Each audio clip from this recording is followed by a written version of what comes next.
తాకట్లో ఉన్న మీ బంగారాన్ని విడిపించి ఆ రోజు ఆన్లైన్ రేటుకి కొంటాం. Sharma gold company. ప్రస్తుతం నాతో పాటు ఉన్నారు సీనియర్ యాక్టర్ జీవి నారాయణరావు గారు. అంతులేని కథలో ఇప్పటికీ మాకు గుర్తుంది. తాళి కట్టు శుభవేళ పాట బాగా పాడుతున్నారు. లవ్ మ్యారేజా మీది అరేంజ్ మ్యారేజ్? నాది అరేంజ్ మ్యారేజ్ కమ్ లవ్. డైరెక్టర్లు కానీ ప్రొడ్యూసర్లు కానీ మీ డేట్ల కోసం వెయిట్ చేసిన సందర్భాలు చూసాం.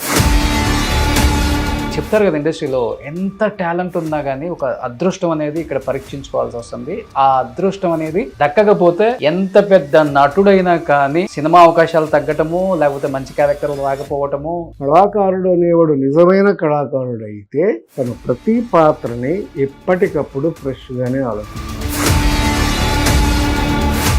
ఫర్ ఎగ్జాంపుల్ తెలుగు ఏ రోజు కూడా నేను సాధించాను అనే సంతృప్తి ఆయన పడలేదు. ప్రతి సినిమాకి కూడా ఆయన స్ట్రగుల్ అవుతాడు. హి వాజ్ లుకింగ్ యంగ్. నాకే మొన్న ఆశ్చర్యం వేసిన ఈ సినిమాలో. డిస్ట్రిబ్యూషన్ మోర్ దెన్ ఒక 300-400 పిక్చర్స్ చేసి ఉంటారు నాన్నగారు. వేలు వైగా విడుదల అనేది బ్రాండ్.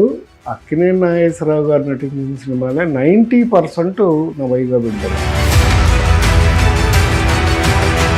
బట్ యాజ్ ఏ ప్రొడ్యూసర్గా సంపాదించారా, పోగొట్టుకున్నారా? నేను అలా ఆలోచించలేదు సార్. ఇప్పుడు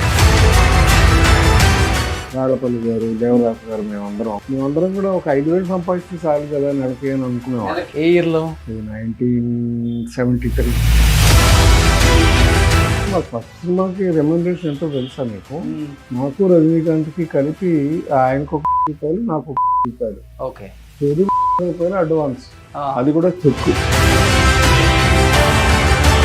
కానీ ఇప్పటికి మీ మధ్య కలిసినప్పుడు ఆ ఫ్రెండ్షిప్, ఆ బాండింగ్. సార్ రజనీకాంత్ గారు మీరు మేమిద్దరం ఆ రోజుల్లో కూడా ఒకే సిగరెట్ తాగేవాళ్ళం. అలాగే చాలా క్లోజ్ గా ఉన్నాం. కానీ సారథి స్టూడియోస్ ల్యాండ్ మీద, సారథి స్టూడియోస్ మీద అసలు అది ముస్లిం ప్రాపర్టీ. ఎన్ని ఎకర్స్ ఉంటుంది సార్? అది మొత్తం 12 ఎకరాలు. సో ఇప్పుడు దాదాపు 200 కోట్లు ఉంటుంది ఎకరం. 12 ఎకరాలు అంటే 2,400 కోట్లు. సో ఈ రోజు మీకు ఒక హాఫ్ అంటే మీది ఒక 1400-1500 కోట్లు వస్తుంది. మీరేనా అక్కడ? ఆ రోజులో సారథి స్టూడియోస్ పక్కన 2 రూపాయలు గజం మైత్రి. కానీ ఫస్ట్ నుంచి కూడా ఫ్రెండ్లీ అండ్ హెల్పింగ్ నేచర్ ఎక్కువ కదా చిరంజీవి గారికి. హీరోయిన్ శర్మ గారిని నేను చాలా ఇష్టపడే డైరెక్టర్. చెన్నై నుంచి నాకు ఫోన్ చేశాడు ఆయన. నారాయణరావు, చాలా ఇబ్బందుల్లో ఉన్నాను, ఒకసారి కొంచెం చిరంజీవికి ఒక మాట చెప్పవా, ఏమన్నా సహాయం చేస్తాడేమో అన్నాను. నేను చిరంజీవి గారి నెంబర్ ఇచ్చాను. ఇస్తే ఆయన ఫోన్ చేశాడు హీరోయిన్ శర్మ గారు. చేస్తే వెంటనే ఆ ఫోన్ రిసీవ్ చేసుకున్న తర్వాత సాయంకాలానికల్లా 5 లక్షల రూపాయలు ఆయనకు పంపించాడు. కాదు కదా, నేను చాలా మంది ఆర్టిస్టులు చేసిన దానికి చిరంజీవి గారు చాలా మందికి హెల్ప్ చేశారు. ఇప్పుడు గొడవలు రాలేదా మీ మధ్య, ఫ్రెండ్స్ మధ్య? ఎప్పుడు సరదాగా కూడా ఎప్పుడు ఆశించి 10 రూపాయలు అప్పటికే ఉంటే ఆ ఫ్రెండ్షిప్ పోయినట్టే. ఇప్పుడు జనరేషన్ మీరు చెప్పేదే చేస్తారు. Real friendship is accept his success and his growth. Super.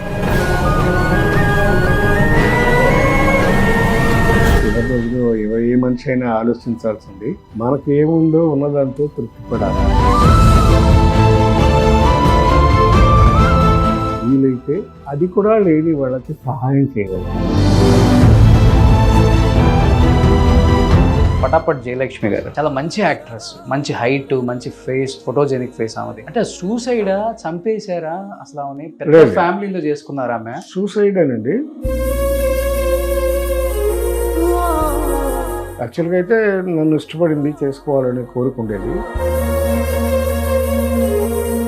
తర్వాత ఏం చేసిందంటే ఎంజీఆర్ అన్న కొడుకు ఒకడు ఉన్నాడు, వాడిని లవ్ చేసింది అది సీఎంగా ఉన్నప్పుడే. అప్పుడు సూసైడ్ చేసింది.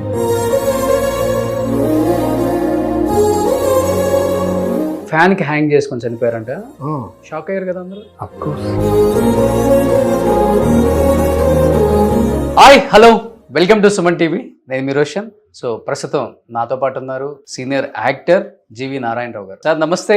రోషన్ గారు నమస్తే. ముఖ్యంగా సుమన్ టీవీ వీక్షకులకు ప్రేక్షకులకు, శ్రోతలకు, అభిమానులకు నా హృదయపూర్వక వందనం, అభివందనం. కానీ మీకు కొంచెం తెల్లగడ్డం వచ్చి కొంచెం వయసు పెరిగింది కానీ వాయిస్ మాత్రం ఏమాత్రం చేంజ్ అవ్వలేదు, మీ బేస్ అలానే ఉంది. అంతులేని కథ రిలీజ్ అయ్యి 50 సంవత్సరాలు పూర్తి చేసుకుంది కాబట్టి ఆ సందర్భంగా నారాయణరావు గారి ఇంటర్వ్యూకి వచ్చామన్నమాట. నారాయణరావు గారు చేసిన సినిమాలు అన్నీ కూడా సూపర్ డూపర్ హిట్. తక్కువ సినిమాలు చేసినా కానీ ఎక్కువ సక్సెస్ రేట్ ఉందన్నమాట ఆయనకి. అందుకే ఇండస్ట్రీ ఆయన గౌరవిస్తుంది, ఆ ప్రేక్షకులు గౌరవిస్తుంటారు, ఆయన సినిమాలను ఎంజాయ్ చేస్తుంటారు. తర్వాత సీరియల్స్లోకి వచ్చి సీరియల్స్ చాలా చేశారు, ఎన్నో మంచి మంచి క్యారెక్టర్స్ సార్, అద్భుతమైన నటన. ఎందుకంటే అంతులేని కథలో ఇప్పటికీ మాకు గుర్తుంది, తాళి కట్టు శుభవేళ పాట బాగా పాడుతున్నారే. అద్భుతమైన పాట అండి అది. నా తొలి చిత్రంలోనే నాకు అలాంటి పాట రావడం అనేది నా అదృష్టం. అది కూడా అమర గాయకుడు, నాకు అభిమాన గాయకుడు ఎస్పి బాలసుబ్రహ్మణ్యం గారు పాడటం అనేది నేను జన్మతః చేసుకున్న పుణ్యం. అంత అద్భుతమైన పాట. రాసింది ఆత్రేయ గారు, సంగీతం చేసింది ఎంఎస్ విశ్వనాథన్ గారు. మా గురువు గారి సినిమా అంతులేని కథలోని పాట 50 ఏళ్ళు అయిందని చెప్పుకోవడానికే ఉంది కానీ బట్ 50 ఏళ్ళుగా ఇప్పటికీ ఆ పాట వింటే కొత్త పాట విన్నట్టే ఉంటుంది. పైగా ఆబాల గోపాలం, చిన్న పిల్లల దగ్గర నుంచి పెద్దవాళ్ళ దగ్గర ఆ పాట వింటే అలా మైమర్చి అలా చూస్తూ ఉంటారు. అంత గొప్పగా సిచ్యువేషను, అలా గొప్పగా తయారైన పాట తాళికట్టు శుభవేళ మెడలో కళ్యాణమాల. ఆ సినిమా ఎంత హిట్ అయిందో ఈ పాట అంతకంటే హిట్ అయింది. అవును, సినిమాలో కూడా మీరు ప్రూవ్ చేసుకున్న ఒక, అవునండి, నాట్ ఓన్లీ సాంగ్ కదా, మీరు మధ్య మధ్యలో చిన్న చిన్న యాక్టింగ్ చేస్తారు. గుర్తుందా అది? అభినయం గారు, అయ్యో ఒకసారి చేయరా ప్లీజ్. అవన్నీ ఇప్పుడు చేయడం కుదరదు కానీ యాక్చువల్గా ఈ పాట డాన్స్ మాస్టర్ కూడా లేడు. అయితే ఈ పాట నాకు వచ్చి చెప్పింది, దాని గురించి నేర్పింది కమల్ హాసన్ గారు. తమిళంలో ఆయన యాక్ట్ చేశాడు ఈ క్యారెక్టర్.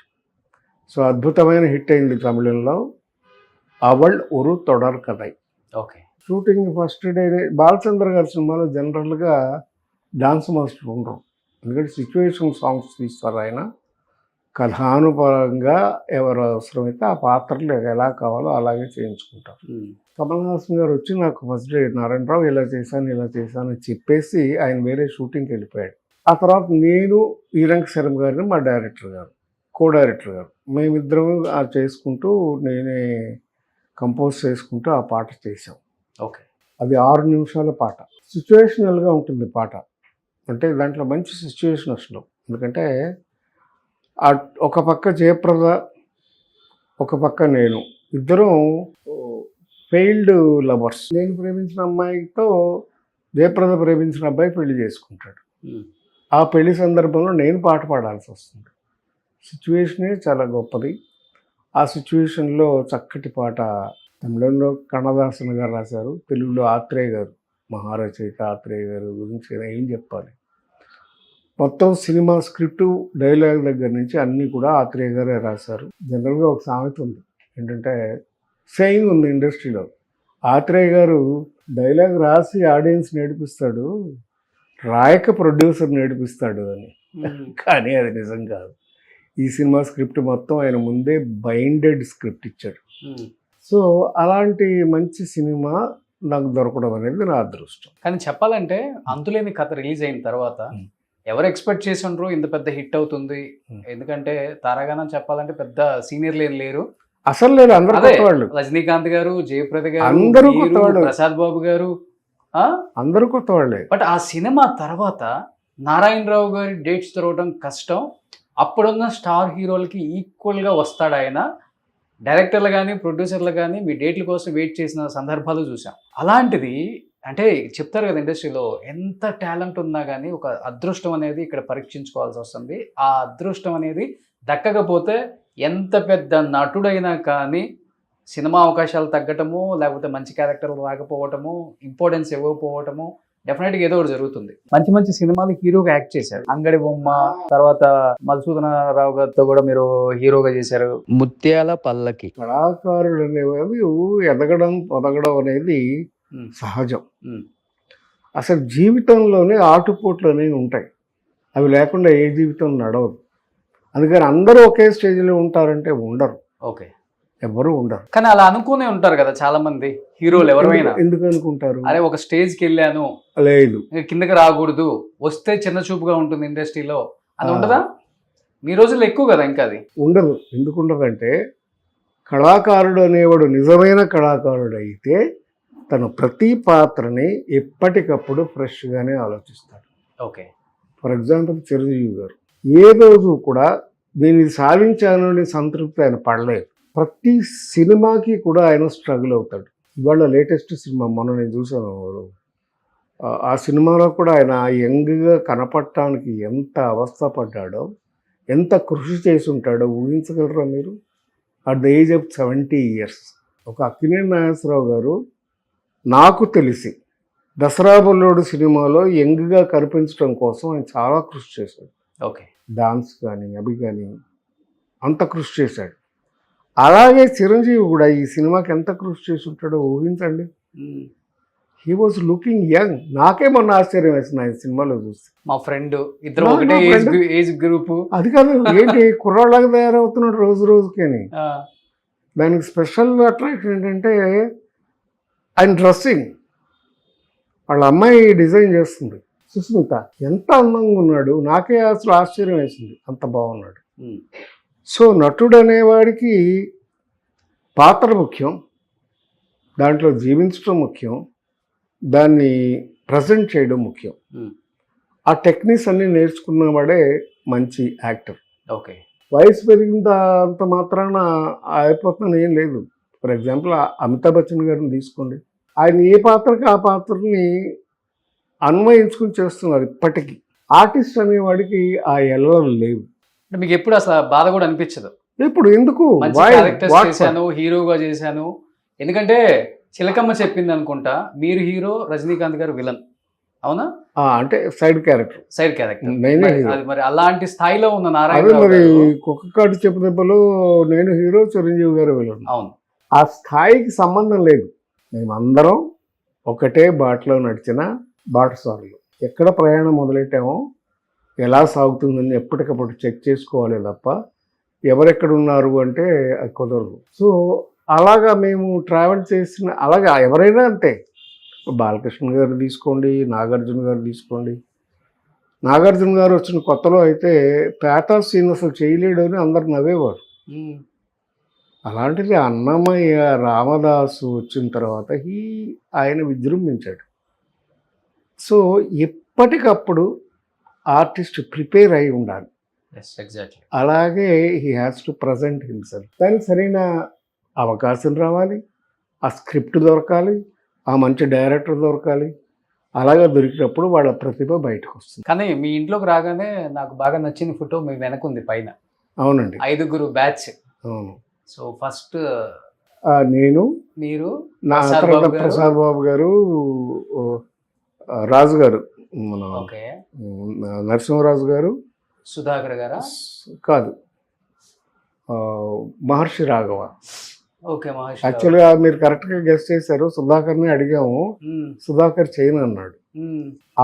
వారి అబ్బాయిని ఈ సినిమాలో ఇంట్రడ్యూస్ చేస్తాను. ఆ సినిమా పేరే ఆలోచన. నా వెనకాల పోస్టర్ చూడండి, ఇదే ఆలోచన. ఈ సినిమాకి అది ఈ 5 ఈ సినిమాలో యాక్ట్ చేశారు. మీరు చూస్తే దీని వెనకాల ఉంది. ఇప్పుడు నేను లేటెస్ట్గా చేసిన సినిమా అంటే 50 ఏళ్ల తర్వాత మేము యాక్ట్ చేసిన సినిమా ఆలోచన. ఈ ఆలోచనలో 5 ఫ్రెండ్స్ ఉంటారు. అందరికీ నా వయసే, 70లో ఉన్న 5.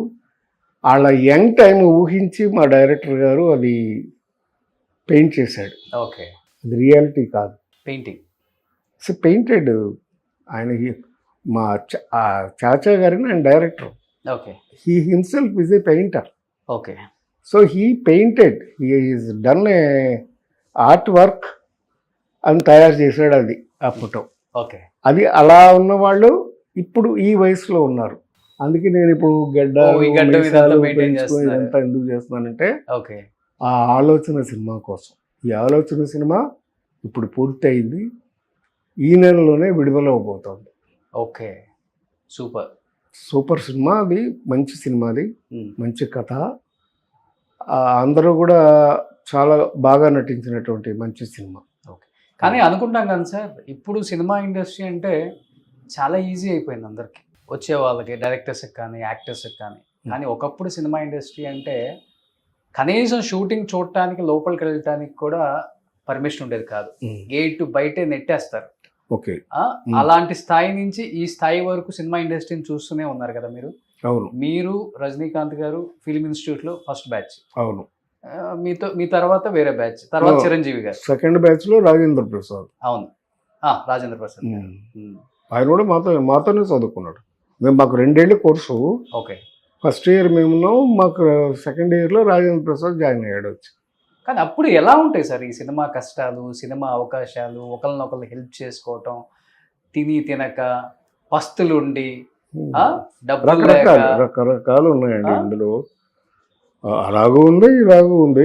బాలకృష్ణ గారు ఉన్నారు, ఆయన పస్తులు ఉండాల్సిన అవసరం లేదు కదా, ఆయన గొప్పగా సంపాదించాడు. ఎన్టీఆర్ గారు. నాగార్జున ఉన్నాడు, ఆయన పస్తులు ఉండాల్సిన అవసరం లేదు. వాళ్ళు తీసేయండి అసలుకి.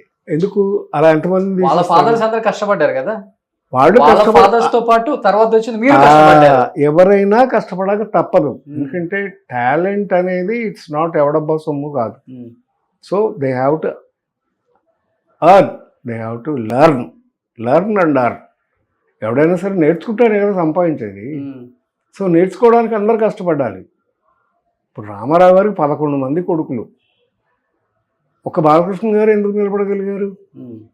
టాలెంట్. మిగతా వాళ్ళు చేతకాక కాదు. They have their own life pattern. అందుకని అందరూ అవుతారు అనుకుంటే ఎవరు. ఫర్ ఎగ్జాంపుల్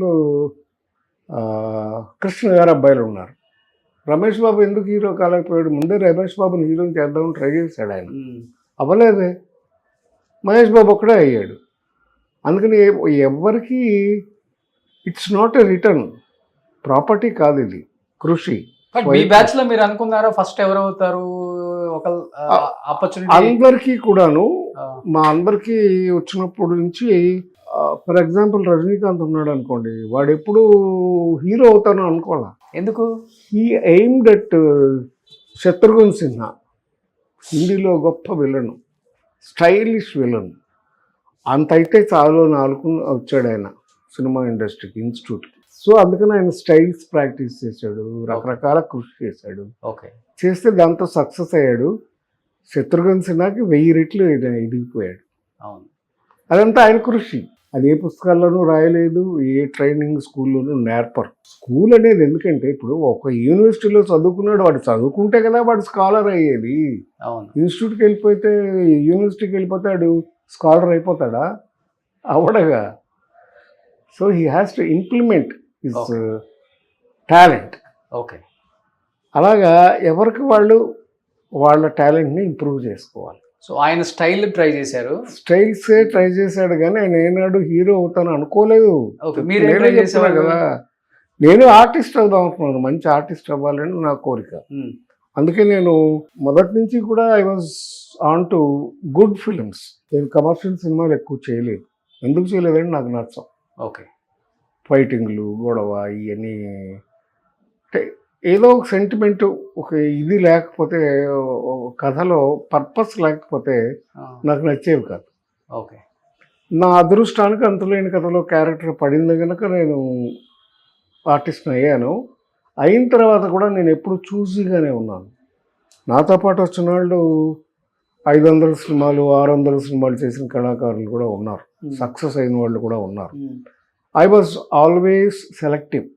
మంచి సినిమాలు డే వన్ నుంచి. ఓకే. డే వన్ నుంచి ఎందుకంటే అప్పటికే ఐఎమ్ ట్రైన్డ్. మా father film distributor, Navayuga distributor, Sarathi studios managing director. Okay. But me friends ఎప్పుడు సీరియస్ అవ్వలేదా? చిరంజీవి గారు, హరిప్రసాద్ గారు, సుధాకర్ గారు, రజనీ గారు, రాజేంద్ర ప్రసాద్ గారు ఇలా చూజీగా కాదు, మంచి క్యారెక్టర్స్ వచ్చినప్పుడు చేసుకుంటూ వెళ్ళిపోవటమే, అది కమర్షియలా లేకపోతే వేరే యాంగిల్లో మనం చూడడం? అది వాళ్ళ పర్సనల్, వాళ్ళ ఇష్టం.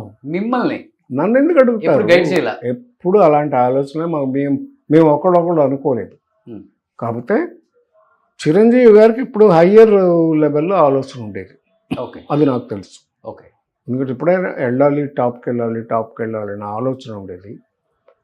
అందుకని ఆయన దాని మీదే కృషి చేశారు, సాధించారు. ఉమ్. అందరూ సాధించలేకపోవచ్చు. అలాగే పవన్ కళ్యాణ్ చిన్నప్పటి నుంచి ఆ అబ్బాయికి చాలా కృషి. కుర్రాడప్పటి నుంచి చూసేవాడిని నేను.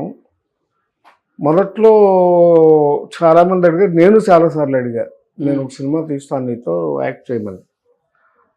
అన్నయ్య వద్దు, నాకు అంత ఇంట్రెస్ట్ లేదన్నయ్య. He wanted to become a good director. అలాగే ఆయన ఆలోచిస్తూ వచ్చాడు. పైగా మంచి మంచి సినిమాలు, ఆర్ట్ ఫిల్మ్స్ కానీ, ఇవి రియలిస్టిక్ ఫిల్మ్స్ కానీ, ఇవన్నీ అబ్జర్వ్ చేసేవాడు, చూసేవాడు. అవును. He was a ferocious reader. First నుంచి కూడా బుక్స్ బాగా చదువుతారా? భయంకరంగా ఓ. చక్కగా చదివేవాడు. తర్వాత మెడిటేషన్ చేస్తే కనీసం 10 hours 15 hours అలాగే మెడిటేషన్ చేసేవాడు. ఆ. అంత ఏకాగ్రత. ప్లస్ క్యాండిల్ మెడిటేషన్ అని ఉండేది ఆ రోజుల్లో. అంటే క్యాండిల్ వెలిగించి అది కొండెక్కే వరకు అలాగా తీక్షణంగా చూస్తూ ఉండాలి దాన్ని. ఉమ్. అది ఇట్స్ ఏ సైంటిఫిక్ ప్రాసెస్. ఇలాంటివన్నీ కూడా చేసేవాడు. నేను చూసాను, కళ్ళారా చూసాను. Okay. So he was prepared to become something and he wanted to do something for the people. Okay. For the people. So ఇవన్నీ చిన్న విషయాలు. ఒక స్టార్ అవ్వడం, ఒక పుష్ప చేయడం, ఇంకోటి ఇవన్నీ కూడా అతనికి చాలా చిన్న విషయాలు. Um. So he use to concentrate upon people. వాళ్ళ ఆకలి తప్పులు ఏమిటి, వాళ్ళ ఆలోచనలు ఏమిటి, ఇవన్నీ ఆలోచించేవాడు. చిరంజీవి గారి సపోర్ట్ ఉంది కదా, హీరో అయిపోదామని అతను రాలేదు సినిమాల్లో. వీళ్ళే బలవంతం చేసి ఆయన సినిమాల్లోకి తీసుకొచ్చారు హీరోగా. ఉమ్. అవును, విన్నాను. అప్పుడు వైజాగ్ పంపించటం, వైజాగ్లో సత్యానంద్ దగ్గర ట్రైనింగ్ ఇప్పించటం, అలా హీరో అయ్యాడు. కానీ యాక్చువల్గా అతనికి బేసికల్గా హీరో అవుదామన్న ఆలోచన లేదు ఆ వయసులో. ఆయన యూత్లో కూడా 20 ఏళ్ళప్పుడు 18 ఏళ్ళప్పుడు నేను చూసాను ఆ కుర్రాడిని. అంటే నేను చిరంజీవి గారి ఇంట్లో రెగ్యులర్గా ఉండేవాళ్ళం కదా. అన్నయ్య అనేవాడు, నన్ను కూడా అంత ఆప్యాయంగా ఉండేవాడు. అలాగే ఉన్నాడు ఇప్పటికి కూడా. So he was aiming something and he achieved. అది విశేషం. డ్రీమ్ బిగ్, థింక్ బిగ్, అంతే. He became big. అది ఏమైనా వచ్చు. డ్రీమ్ బిగ్గే కాదు, డ్రీమ్ వాట్ నువ్వు అనుకున్నదే వస్తుంది. యద్భావం తద్భవతి. చాలా కరెక్ట్గా శాస్త్రంలో చెప్పారు. అసలు నీ మనసులో ఏముందో, ఏమనుకుంటున్నావో అదే జరుగుతుంది. చివరికి నువ్వు పుట్టింది కూడా మీ అమ్మా నాన్నలు వీళ్ళే కావాలనుకుని పుట్టావు. ఇంకొకళ్ళకి ఎందుకు పుట్టలేదు? బిల్ గేట్స్కి ఎందుకు పుట్టలేదు? లేదా టాటా బిర్లాలకు ఎందుకు పుట్టలేదు? ఇలాగే ఎందుకు పుట్టావంటే నువ్వు అలా కోరుకున్నావు. ఫిలసాఫికల్గా చెప్పాలంటే సోల్ ఒక ఇష్టం అంటారు, ఎయిమ్. ఆత్మ అది కోరుకుంటుంది ఎక్కడికి వెళ్ళాలి అనేది. అలాగే వెళ్తారు, అలా సాధిస్తారు. That's it. కానీ మీరు ఒక మంచి యాక్టర్గా చేస్తున్నప్పుడే, అంటే సినిమా అవకాశాలు రాక, లేకపోతే సినిమాలు ఇలాంటి క్యారెక్టర్స్ నాకు వద్దనుకోనో, చిరంజీవి గారి దగ్గర ఒక 7 years 8 years ఆయన కథలు వింటాం, లేకపోతే ఆయన చుట్టుపక్కల ఏం జరుగుతుందో, లేకపోతే సమ్ డేట్స్ మేనేజింగ్ అదంతా చూసేవాళ్ళని చెప్పి విన్నాను. నిజమా సార్? అని అట్లా ఎందుకు చేయాల్సి వచ్చింది? నటుడిని అవ్వాలనుకున్నాను. నాకు చిన్నప్పటి నుంచి కూడా నాటకాలు ఇవన్నీ అలవాటు. నేను నాటకాలు వేసేవాడిని, డాన్స్ చేసేవాడిని. So I have learned dance and acting అయితే ఎలాగో 2 ఏళ్ళు నేర్చుకున్నాను. 1 సంవత్సరం డ్రామా నేర్చుకున్నాను, నాటకాలు నేర్చుకున్నాను.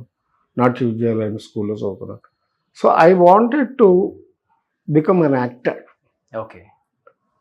ఫ్రెంచ్లో 2 పదాలు ఉన్నాయి, లే యాక్టర్, లే కమోడియన్ అంటారు. లే యాక్టర్ అంటే యాక్టర్ అంతే. లే కామెడియన్ అంటే ఏంటంటే ఏ పాత్రనైనా చేయగలిగిన వాడు. So I have adapted to become anything I can do అన్న దీంట్లోనే చేశాను. అలాగే సక్సెస్ అయ్యాను. ఓకే. అంటే నాటకాలు చేశారు కాబట్టి. థియేటర్ చేశాను, నాటకాలు చేశాను, టీవీ చేశాను, ఇప్పుడు వెబ్ సిరీస్ చేస్తున్నాను. అంటే తర్వాత వద్దు బోర్ కొట్టేసా, లేకపోతే చిరంజీవి గారి దగ్గర అదేం కాదండి. సుబ్బారావు కోపం వచ్చిందని ఒక సినిమా చేశారండి. దాంట్లో కీర్తి సురేష్ వాళ్ళ అమ్మ మేనక హీరోయిన్. మేనకా గారు. ఓకే. నేను చేసాం. అది డూండి గారు ప్రొడ్యూసర్, పెద్ద ప్రొడ్యూసర్ ఆయన, కృష్ణ గారిని టాప్కి తీసుకొచ్చిన ప్రొడ్యూసర్ ఆయన. ఆ సినిమా ధవళ సత్యం గారు డైరెక్టర్. నేను అనుకున్నంత సక్సెస్ కాలేదు. సరే పందా మార్చుకుంటున్నాం అనుకున్నప్పుడు, ఎందుకంటే ఆల్రెడీ మాకు డిస్ట్రిబ్యూషన్ ఉంది. సో మా ఫ్యామిలీ బిజినెస్ ఫిల్మ్ బిజినెస్ అయ్యి, సో ఏదో రకంగా చేయాలని అంటే, సరే అప్పుడు చిరంజీవి గారు మంచి టాప్ పొజిషన్కి వెళ్ళిపోయారు. సరే సినిమా తీద్దామని ఆలోచన వచ్చిన తర్వాత ఇట్లా అడిగితే మా నాన్నగారు ఎంకరేజ్ చేశారు, సరే సినిమా తీయాలి. అప్పుడు నేను వెంటనే వెళ్ళి చిరంజీవి గారిని అడిగా, చిరు నేను సినిమా తీద్దాం అనుకుంటున్నాను, డేట్లు ఇవ్వమంటే ఒక్క నిమిషం కూడా ఆలోచించకుండా ఆయన డేట్లు నాకు రాసి పేపర్ సంతకం పెట్టి నాకు ఇచ్చేశాడు. అంత కాన్ఫిడెన్స్ ఆయనకి నా మీద. ఇందుచేత నేను డిస్ట్రిబ్యూటర్గా అనుభవం ఉంది, యాక్టర్గా అనుభవం ఉంది, ప్లస్ ఆయనకి ఇన్స్టిట్యూట్లో సీనియర్ని, ఇవన్నీ చూసిన అనుభవం ఉంది. నా మీద నమ్మకంతో ఆయన డేట్లు ఇచ్చాడు. ఆ సినిమా తీశాను. అదే Devanthakudu. Super duper hit. 100 days ఆడింది. హైదరాబాద్లో సంధ్యా థియేటర్లోనే శతదినోత్సవం ఘనంగా చేసాం. అలాగా ప్రొడ్యూసర్ అయ్యారు. అందులో కూడా నేను యాక్ట్ చేశాను. నేను యాక్టింగ్ మానలా. ఆ తర్వాత కూడా మధ్య మధ్యలో నేను రెగ్యులర్గా సినిమాలు చేస్తూనే ఉన్నాను. ఇవి కాకపోతే టీవీ ఎప్పుడు స్టార్ట్ అయింది, అది ఇంచుమించుగా ఆ టైంలోనే దూరదర్శన్ స్టార్ట్ అయింది. ఆ దూరదర్శన్లో ఫస్ట్ రాజీ బుజ్జి అనే ఒక సీరియల్ చేశాను. దేవదాస్ కనకాన గారు డైరెక్టర్. అది మంచి పేరు వచ్చింది.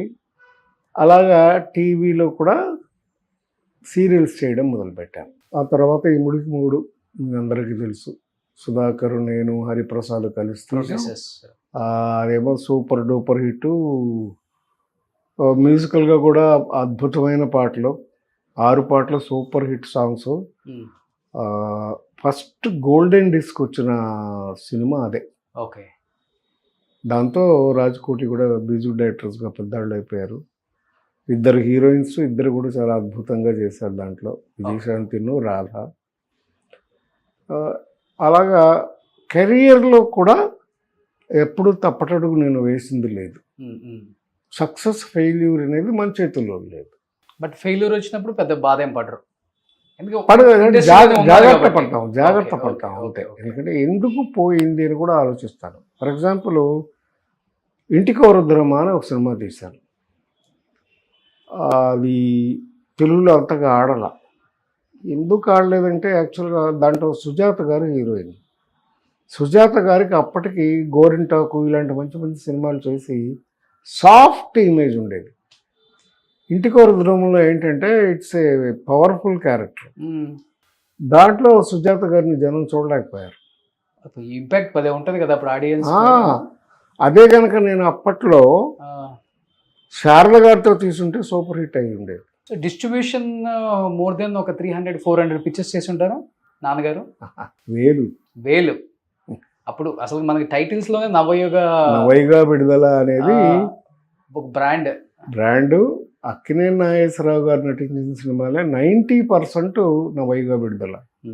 ప్లస్ రామారావు గారి సినిమాలు ఏవిఎం, భక్త ప్రహ్లాద, లేత మనసులు, బాబు మూవీ సినిమాలు అండి, మూగ మనసులు, మంచి మనసులు, తేనె మనసులు, కన్నె మనసులు, ఇలా చెప్పుకుంటూ పోతే 90s వరకు 95 దాకా నవయుగానే కదా సార్. నవయుగ తర్వాత కొత్త వచ్చినాయి కానీ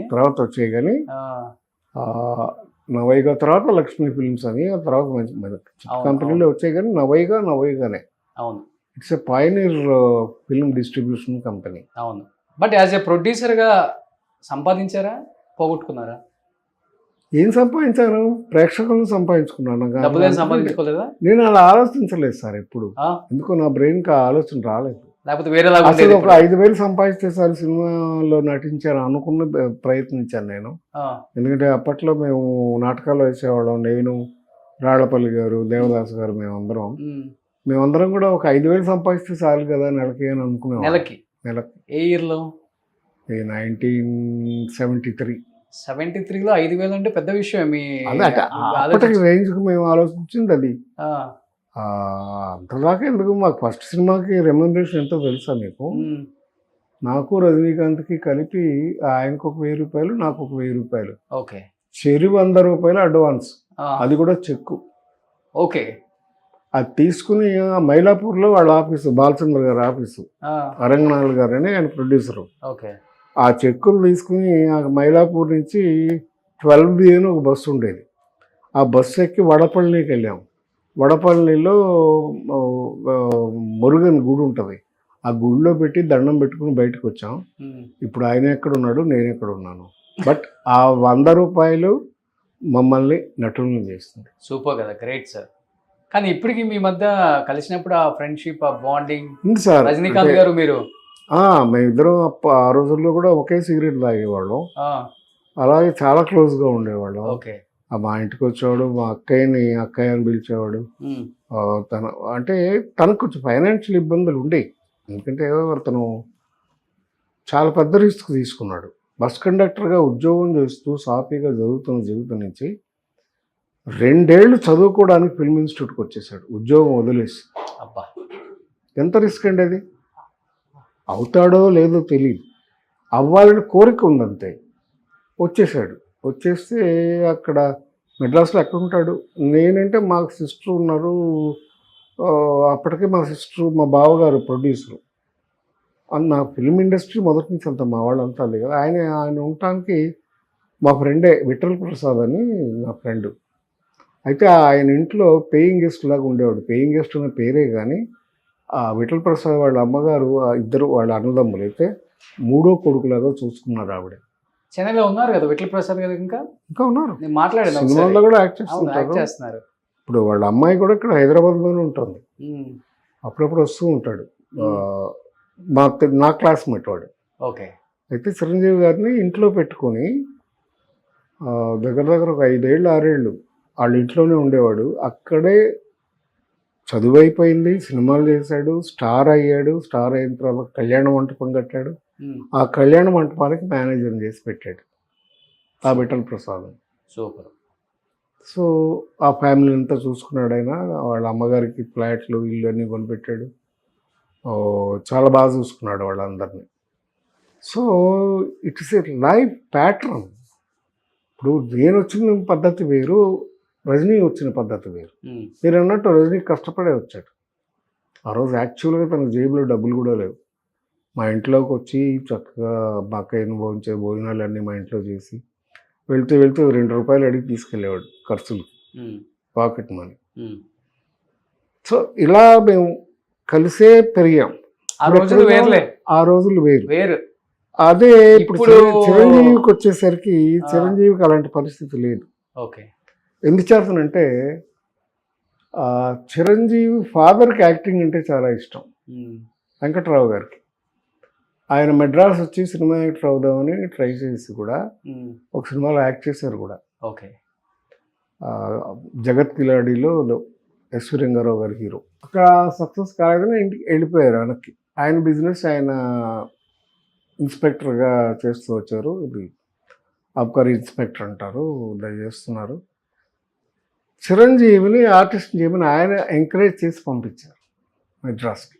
సో ఆయనకి ఫైనాన్షియల్ ఇబ్బంది ఎప్పుడూ లేదు, ఓన్లీ కృషి, పట్టుదల, అవ్వాలి అనే తప్ప రజనీకాంత్ వేరు, చిరంజీవి వేరు, నేను వేరు. ఓకే. నాకు అన్నీ వెనకాల ఉన్నాయి కానీ నా కృషి, నా నటనే, ఓకే, నా ఇంట్రెస్ట్, నా ఎయిమ్ ఆర్టిస్ట్ అవ్వాలి, అంతే, చెయ్యాలి, నటించాలి, పేరు తెచ్చుకోవాలి. సో అది నేను ఫస్ట్ పిక్చర్లోనే సాధించుకున్నాను. అంతలేని కథలోనే వచ్చింది నాకు. ఓకే. ఫస్ట్ పిక్చర్లోనే నంది అవార్డు వచ్చింది. ఉమ్, ఆ తర్వాత కూడా నాకు చాలా అవార్డ్స్ వచ్చాయి. 2వ సినిమా అదేంటంటే చిలకమ్మ చెప్పింది. ఉమ్, ఈరంకిశరం గారు డైరెక్ట్ చేసిన సినిమా చిలకమ్మ చెప్పింది. అందులో రజనీకాంత్, సంగీత ఒక పేరు, నేను, శ్రీప్రియ ఒక పేరు. యాక్చువల్గా సినిమాకి హీరోని నేనే, చెవిటి కాశీ. అద్భుతమైన సినిమా, అద్భుతమైన క్యారెక్టర్. నాగార్జున గారు ఎప్పుడు అంటారు, నేను ఆ సినిమా చూసాను, నారాయణరావు గారు మీ సినిమా సూపర్బ్గా యాక్ట్ చేశారని. అలాగా ఆ సినిమాలో నాకు యాక్టర్గా మంచి పేరు రావడంతో పాటు ఎన్నో సంస్థలు నాకు బెస్ట్ యాక్టర్ అవార్డ్స్ ఇచ్చాయి. దగ్గర దగ్గర ఒక 10-15 అవార్డ్స్ వచ్చి ఉంటాయి బెస్ట్ యాక్టర్గా. సో ఇలా నేను సాధించాను. రిగ్రెట్ ఏం లేదు. రిగ్రెట్ అస్సలు లేదు. సూపర్ కదా. ఎందుకు ఉండాలి? చాలా మంది చెప్తుంటారు ఎందుకు ఉండాలి? ఎక్కడ వచ్చాం మనం? ఏం సాధిద్దాం అనుకున్నాం? ఏదో వచ్చాం, సాధిస్తున్నాం, అనుకున్నది చేస్తున్నాం. కానీ పెద్ద ఫ్యామిలీలో ఒక యాక్టర్గా అవ్వాలనుకొని బయటకు వచ్చిన వ్యక్తి డబ్బు ఉంటుంది, పలుకుబడి ఉంటుంది, సొసైటీలో వెళ్ళి ఇంకా నాకు ఇది కావాలని అడగాల్సిన అవసరం లేదు, పలానా నవయోగ వాళ్ళ అబ్బాయి లేకపోతే ప్రూవ్డ్ అంతులేని కథతో ఆయన వికట కవి మంచి క్యారెక్టర్ చేశాడు, ఏం అక్కర్లేదు. బట్ టాలెంట్ ఉంది, కానీ అదృష్టం కలిసి రాదు. నెక్స్ట్ వచ్చిన తరాలు చూసుకుంటే అదే ఇండస్ట్రీకి సంబంధించిన పెద్ద పెద్ద డైరెక్టర్లు, ప్రొడ్యూసర్ పిల్లలు 2-3 చేసి లక్కు కలిసి రాలేదు, ఇంత ఆస్తి ఉంది, ఇంత టాలెంట్ ఉంది, అయినా కానీ నేను రాలేకపోయాను ఇండస్ట్రీకి అని చెప్పేసి ఆగిపోయిన వాళ్ళని మనం చూసాం. ఇద్దరిని చూసాం నేను అంటుంది. అయితే మీ తరానికి ఆ తరానికి తేడా ఏంటి అంటే మీరు రిగ్రెట్గా ఫీల్ అవ్వరు. ఏది కూడా వచ్చిన దాన్ని హ్యాపీగా ఫీల్ అవుతారు. ఓకే, ఇంతవరకు వచ్చాం, గ్రేట్ కదా, ఇది వేరే వాడికి కూడా రాలేదు కదా, ఇన్ని కోట్ల మందిలో నాకు వచ్చిందని ఫీల్ అవుతారు. వాళ్ళు ఏంటంటే ఇన్ని కోట్లు ఉంచుకొని నాకు రాలేదు ఏంటని ఫీల్ అవుతుంటారు. ఏం చెప్పాలన్నా, ఎందుకంటే చివరి రోజులో ఏ మనిషి అయినా ఆలోచించాల్సింది మనకేముందో ఉన్నదాంతో తృప్తి పడాలి. ఓకే, మనకు దేవుడిచ్చింది అది, దాంతో సంతోషపడాలి. వీలైతే అది కూడా లేని వాళ్ళకి సహాయం చేయగలగాలి. అది నేను మా ఫ్యామిలీ అంతా నేర్చుకున్నది అదే. మా అక్కయ్య గారు ప్రేమ జ్యోతి అని ఒక ఆర్గనైజేషన్ చేసేవారు. లలిత గారని, గారపాటి లలిత మా అక్కయ్య పేరు. ఆవిడ మెడిటేటరు. ఆవిడ ఆర్గనైజేషన్లో నేను కూడా పార్టిసిపేట్ చేస్తూ మేమేం చేసేవాళ్ళం అంటే అనాథ శరణాలయాలకు వెళ్ళి అక్కడ పిల్లల్ని, అలాగే ఆర్ఫనైజ్కి వెళ్ళి అక్కడ ముసలి వాళ్ళని, వీళ్ళని కలిపి చాలా ఈవెంట్స్ చేసేవాళ్ళు. ఓకే, నేను వాళ్ళకి వీరు లేరు, వీళ్ళకి వారు లేరు. సో మనం ఉన్నామని వాళ్ళతో టైం స్పెండ్ చేసేవాళ్ళం. ప్రతి పండక్కి కూడా అలాగే మేము రెగ్యులర్గా చేస్తూ వచ్చాం. ఒక ఇన్సిడెంట్ మీకు చెప్తా. ఒక అనాథ శరణాలయంలో పిల్లలు మేము చేస్తున్న టైంలో చదువులు అంతంత మాత్రంగా ఉంటే వాళ్ళని చిరంజీవి గారి దగ్గరికి ఒక రోజు తీసుకెళ్ళాం. ఏ ఇయర్లో? ఏ ఇయర్? 2000 తర్వాతే 1, 2, 3 తీసుకెళ్తే అప్పటికి పిల్లలు యావరేజ్గా చదువుతున్నారు. వెళ్తే చిరంజీవి గారు వాళ్ళతో ఒక పూటంతా స్పెండ్ చేశారు 10 మందితో. వాళ్ళకి సరదాగా గిఫ్ట్లు ఇచ్చి వాళ్ళతో కలిసి భోజనం చేసి వాళ్ళ ఇంట్లో ఒక రోజంతా స్పెండ్ చేసి పంపించారు. అయిపోయిన తర్వాత విషయం ఏంటంటే ఆ పిల్లలందరూ కూడా ఆ సంవత్సరం ఫస్ట్ ర్యాంక్లో పాస్ అయిపోయారు. ఓకే, సో అంత కాన్ఫిడెన్స్ ఇచ్చాడు ఆయన. That is life. ఆ తృప్తి ఇంక దేంట్లో వస్తుందండి? కానీ ఫస్ట్ నుంచి కూడా ఫ్రెండ్లీ అండ్ హెల్పింగ్ నేచర్ ఎక్కువ కదా చిరంజీవి గారికి. ఎముడికి 100 days ఫంక్షన్ అప్పుడే కదా ఫస్ట్ రైతులకి ఆయన సహాయం చేసింది.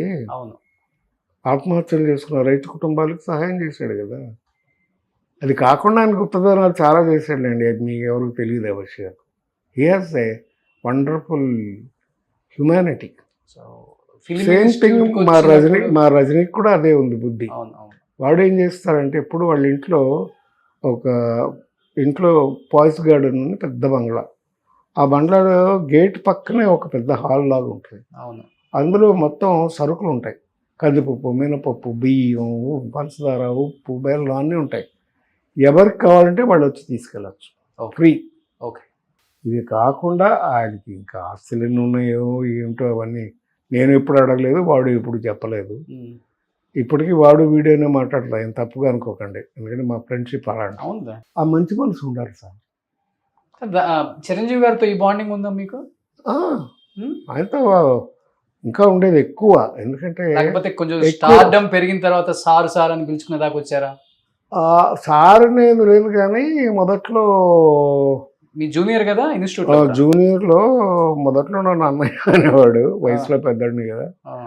తర్వాత ఆయన హీరో అయ్యాడు, నేను ప్రొడ్యూసర్ని అయిన తర్వాత పబ్లిక్లో అంత బాగోదులేని నేనే చిరు అని పిలిచేవాడిని. ఆయన నారి అని పిలిచేవాడు, నారాయణరావు నారి అని. కేఎస్ రామారావు రామ అని నన్ను నారి అని పిలిచేవాడు. సో అలాగా వీ లివ్ టుగెదర్. చిరంజీవి వాళ్ళు వచ్చేసరికి మేము ఆల్రెడీ స్టార్స్ అయిపోయాం. అప్పుడు 10 సినిమాలు అయిపోయినాయి నాకు రజనీకాంత్కి. ఓకే. అప్పుడు కదా చిరంజీవి గారు వచ్చారు. నేను 76, ఆయనకి 50th ఇయర్ అవ్వాలంటే ఇంకా 3 ఏళ్ళు పడుతుంది. ఓకే. సో అప్పుడు 3 years గ్యాప్ ఉంది కదా మాకు. ఆడ ముగ్గురు రూమ్మేట్స్. అసలు యాక్చువల్గా జనం అందరూ భానుచందర్ గారు మేమంతా కలిసి ఉంటున్నాం కనుక వాళ్ళకి ఆ ఫీలింగ్ ఉంది, చిరంజీవి గారు అంతా రూమ్మేట్స్ అని అనుకునేవారు. నేను ఎప్పుడు ఖండించలేదు దాన్ని, ఎందుకంటే ఎలాగో మేము ఫ్రెండ్సే, కానీ రూమ్మేట్స్ మాత్రం కాదు. కానీ ఫస్ట్ హీరో అయింది వాళ్ళ బ్యాచ్ లో అంటే సుధాకర్ గారు. సుధాకర్ తమిళ్లో టాప్ లెవెల్కి వెళ్ళిపోయారంట కదా. చాలా సినిమాలు చేశాడు, సూపర్ హిట్లు అన్నీ. ఓకే. తూర్పు వెళ్ళే రైలు కిழக்கைపోవం రైలు అని ఆ సినిమానే సూపర్ డూపర్ హిట్. రాధికాకి సుధాకర్కి ఫస్ట్ సూపర్ హిట్ అదే. అవును. రాధికాకి కూడా ఫస్ట్ పిక్చర్ అదే. అవును. అప్పుడే ఆయన హీరో అయ్యాడు. యాక్చువల్గా ఇద్దరు కలిసి వెళ్ళారు ఇంటర్వ్యూ భారతీరాజా దగ్గరికి. ఆ క్యారెక్టర్కి ఆయన భారతీరాజా గారికి సుధాకర్ నచ్చాడు, సుధాకర్ని బుక్ చేసుకున్నారు. సో అలాంటివి చాలా జరుగుతుంటాయండి ఇండస్ట్రీలో, కామన్. ఎందుకంటే ఎవరికి ఎప్పుడు అవకాశం వస్తుందో ఆ దేవుడు కూడా చెప్పలేడు. అలా వచ్చిన అవకాశాన్ని ఉపయోగించుకుని సద్వినియోగం చేసుకున్న వాళ్ళు సక్సెస్ అవుతారు. ఈ ఆలోచన అనే సినిమాలో సుధాకర్ కొడుకుని ఇంట్రడ్యూస్ చేస్తున్నాను నేను. యంగ్ క్యారెక్టర్లో సుధాకర్ గారి అబ్బాయి, ఆ అబ్బాయిని హీరోగా ఇంట్రడ్యూస్ చేస్తున్నాను. That's another aspect of this ఆలోచన సినిమా. ఓకే. ఓకే. కానీ అప్పటికి ఇప్పటికి చిరంజీవి గారిలో మీకు నచ్చిన గొప్ప క్వాలిటీ అంటే ఏంటి? స్టార్ అవ్వక ముందు ఇన్స్టిట్యూట్లో జూనియర్, ఎటువంటి అవకాశాలు లేనప్పుడు చిరంజీవి గారిని చూశారు. స్టార్గా ఎదుగుతున్నప్పుడు చిరంజీవి గారిని చూశారు. స్టార్గా ఎదిగిన తర్వాత ప్రొడ్యూసర్గా మీ హీరో చిరంజీవి గారిని చూశారు. ఈరోజు చెప్పాలంటే ఫస్ట్ అగ్రస్థానం అంటే ఆయనదే. ఎంతమంది హీరోలు వచ్చినా ఈ చిరంజీవి గారిని చూస్తున్నారు. సో ఏంటి కామన్గా అప్పటికి ఇప్పటికి చిరంజీవి గారిలో మారని ఒక quality? He himself is a quality. He himself is role model. ఇంకెవరికి ఇంకోటి నేర్పాల్సిన అవసరం లేదు. Is a role model. ఆయన చూసి నేర్చుకోవాలి ఎవరైనా. ఏ ఫీల్డ్లోనైనా పైకి రావాలంటే అలా కష్టపడాలి. ఎప్పుడు గొడవలు రాలేదు? ఆయన పక్కనే తమ్ముడైన పవన్ కళ్యాణ్ ఎలా అయ్యాడంతా ఎవరిని ఊహించారా? ఒక స్టేట్కి సీఎం లెవెల్కి వెళ్ళగలుగుతున్నాడంటే ఏంటి, ఎలా? ఒక నటుడు అంటే ఏంటి, తక్కువ ఆలోచన చేస్తారా ఎవరైనా? ఏదో డాన్సులు చేస్తాడు, ఫైటింగ్లు చేస్తాడు, యాక్టర్ అనే కాదు కదా. సమాజంలో ఎంతో చేస్తున్నారు. అది నందమూరి తారక రామారావు ప్రూవ్ చేశారు. సో ఆయనకి ఏంటి ఇళ్ళలు? అలాగే చిరంజీవి కూడా ఇళ్ళలు లేవు. ఎప్పుడు గొడవలు రాలేదా మీ మధ్య, ఫ్రెండ్స్ మధ్య? ఎప్పుడు సరదాగా కూడా లేదు, అసలు అవసరమే లేదు. అంత అండర్స్టాండింగ్ ఉండేది. బట్ ఫ్యామిలీతో కూడా అందరితో మేము ఇదిగా ఉండేవాళ్ళం, కలిసిమెలిసి ఉండేవాళ్ళం. So there is no controversy, ఏనాడు లేదు. ఎందుకంటే ఆశిస్తే ఫ్రెండ్షిప్ పోతుంది సార్. ఓకే.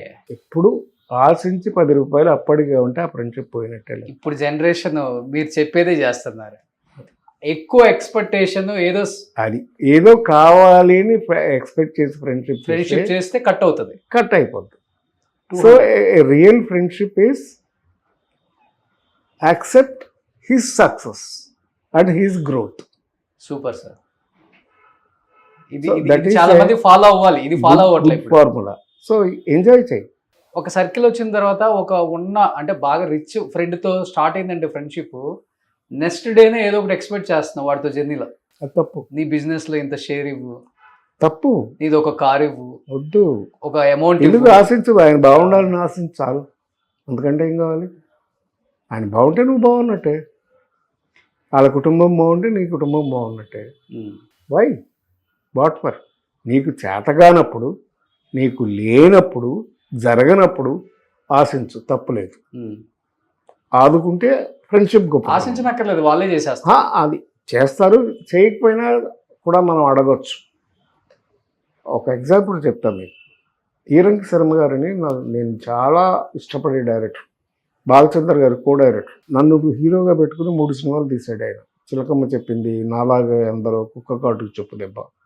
దీనికి డైరెక్టర్ ఆయన. చిరంజీవి కూడా ఛాన్స్ ఇచ్చాడు. తర్వాత మేమిద్దరూ రికమెండ్ చేస్తేనే బాలచంద్ర గారి సినిమాలో చిరంజీవి గారికి వేషం వచ్చింది. ఇది కథ కాదు. అలాంటి డైరెక్టరు రీసెంట్గా ఒక 4-5 ఏళ్ల క్రితం వరకు చాలా ఇబ్బందుల్లో ఉన్నాడు ఆయన. చెన్నై నుంచి నాకు ఫోన్ చేశాడు ఆయన, నారాయణరావు చాలా ఇబ్బందుల్లో ఉన్నాను, ఒకసారి కొంచెం చిరంజీవికి ఒక మాట చెప్పవా, ఏమైనా సహాయం చేస్తాడేమో అన్నాను. నేను ఒకటే మాట చెప్పాను, ఏమంటే చిరంజీవికి మీరంటే చాలా గౌరవం. ఆయనకి పద్మభూషణ్ వచ్చినప్పుడు కూడా అమితాబ్ బచ్చన్ గారు స్టేజ్ మీద ఉంటే ఈరంకి శర్మ నాకు డైలాగులు నేర్పాడు, నన్ను యాక్టింగ్ చేశాడని చెప్పాడు, అంత గౌరవం ఉందండి మీరంటే, why don't you call him directly అని చెప్పి నేను చిరంజీవి గారి నెంబర్ ఇచ్చాను. ఇస్తే ఆయన ఫోన్ చేశాడు ఈరంకి శర్మ గారు. చేస్తే వెంటనే ఫోన్ రిసీవ్ చేసుకున్న తర్వాత సాయంకాలానికల్లా 5 లక్షల రూపాయలు ఆయనకు పంపించాడు. That is Chiranjeevi.